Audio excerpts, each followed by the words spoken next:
Hello বন্ধুরা, তো চলে এসেছি আবার একটি বিশেষ গুরুত্বপূর্ণ আপডেট নিয়ে। এসএসসি কেস অর্থাৎ যে 25,000 চাকরি প্রার্থী ঝুলেছিলেন, যে কেস করা হয়েছিল তার উপরে ভিত্তি করে, তো সেই 25,000 আর যারা ছিলেন চাকরি প্রার্থী তাদের কিন্তু অপেক্ষার দিন শেষ হতে চলেছে। তো খুব শীঘ্রই সেই কেসের কিন্তু রায় ঘোষণা হবে।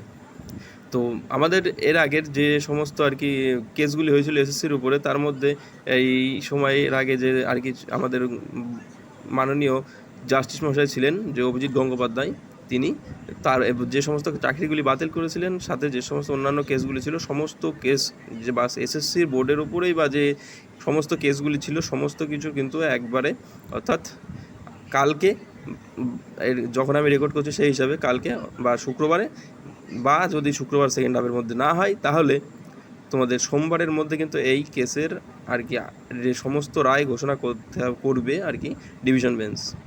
এটা কিন্তু হবে সম্পূর্ণটাই আর কি সুপ্রিম কোর্টের নির্দেশের উপরে।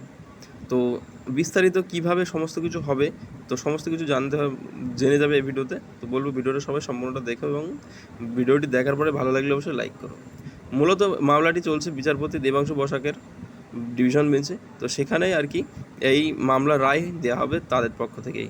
তো সুপ্রিম কোর্টের নির্দেশ অনুসারে বিচারপতিরা সমস্ত কিছু ভেবে চিনতে এবং বিশ্লেষণ করে, যে সমস্ত তদন্তকারী সংস্থা ছিল সিবিআই, তো তাদের উপরে সমস্ত কিছু আর কি নির্দেশ দিয়েছিলেন যে 6 মাসের মধ্যে সমস্ত কিছু আর কি তাদের মানে যে সমস্ত নথি তারা সংগ্রহ করবে এবং করতে হবে, সমস্ত কিছু তথ্য তাদেরকে কোর্টে জানাতে, এবং তারপরেই যে তারা আর কি 6 মাসের মধ্যে তাদের কিন্তু রায় দেবে।